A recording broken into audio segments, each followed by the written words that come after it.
이 튜토리얼에서는 트림 클립스 온 더 타임라인 프로젝트 파일을 사용합니다. 이 프로젝트 파일은 이 튜토리얼에서 미디어 파일과 함께 제공됩니다. 파일을 두 번 클릭하여 프리미어 프로에서 엽니다. 편집하기 위한 기본 구조를 구성했다면 컷의 정확한 타이밍을 조금 더 주의해 살펴봐야 합니다. 완벽하게 타이밍을 조정하는 일은 비디오 편집 기술의 하나로 시퀀스에 추가한 클립의 일부를 변경하는 작업을 트리밍이라고 합니다. 이 작업을 살펴보겠습니다. 이 프로젝트에 시퀀스가 열려 있는데 음악, 음성, 여러 시각 요소가 꽤 잘 편집되어 있는데 타이밍을 조정하려고 합니다. 이 클립을 살펴보죠. 내비게이터를 이용해 타임라인을 약간 확대해 보겠습니다.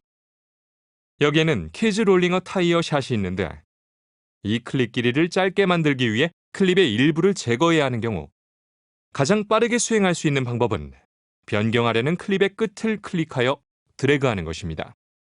커서가 클립의 가장자리에 가까워지면 트리밍할 수 있음을 나타내는 빨간색 화살표가 생깁니다. 한 번만에 클릭하고 드래그하면 프로그램 모니터가 업데이트되며 조정 중인 클립의 마지막 프레임이 표시됩니다. 마우스로 드래그하는 동시에 변경되죠. 프로그램 모니터의 오른쪽에는 바로 뒤에 있는 클립의 첫 번째 프레임이 표시되므로 어디서 트리밍할지 훨씬 쉽게 결정할 수 있습니다. 마우스를 놓으면 트리밍이 적용됩니다. 이때 공백이 생기는데 클립이 보이도록 재생 헤드를 옮겨보겠습니다. 이 방법은 좋은 작업 방식이지만 타임라인에 공백이 생기기 때문에 두 단계를 거쳐 진행해야 합니다. 물론 이 공백에 다른 클립들을 추가할 계획이라면 아무런 문제가 되지 않겠죠. 한 번의 조작으로 클릭하고 드래그하면 훨씬 더 빠르게 트리밍할 수 있습니다.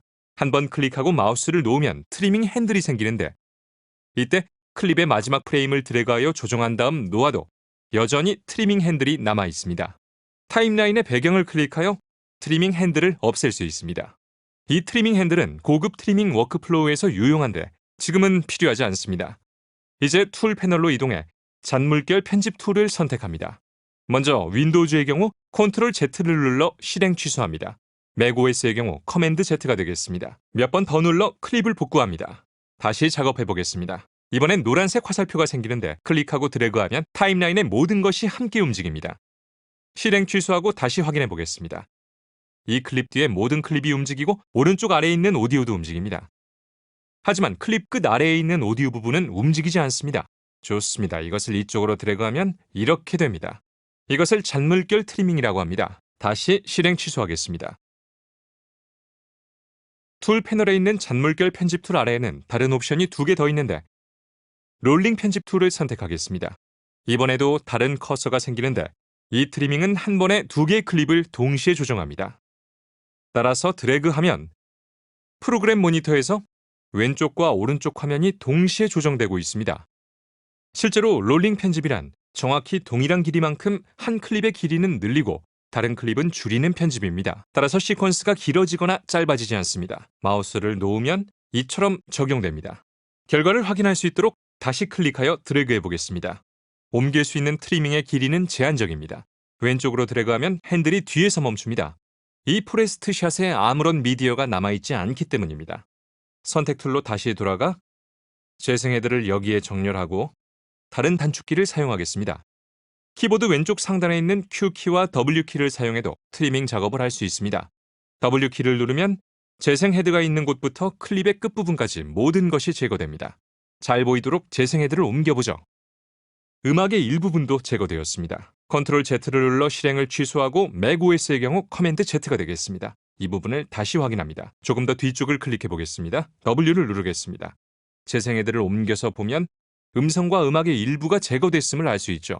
따라서 Q키와 W키를 정리하면 Q키는 클립의 시작 부분을 제거하고 W키는 클립의 끝 부분을 제거합니다.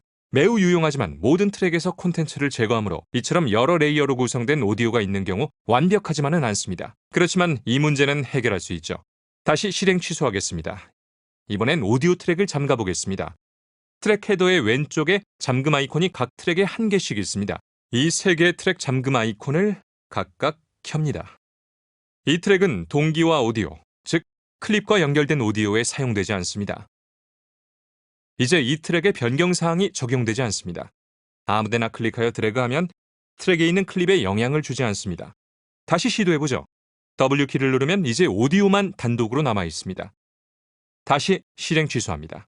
Q키를 누르겠습니다. 이 키는 클립의 시작 부분을 제거하게 됩니다. 마찬가지로 다른 트랙에는 변화가 생기지 않습니다. 다시 실행을 취소합니다. 일시적으로 잠가놓은 트랙을 잠금 해제한 다음 편집 작업을 계속하여 원하는 대로 편집하는 것이 좋습니다.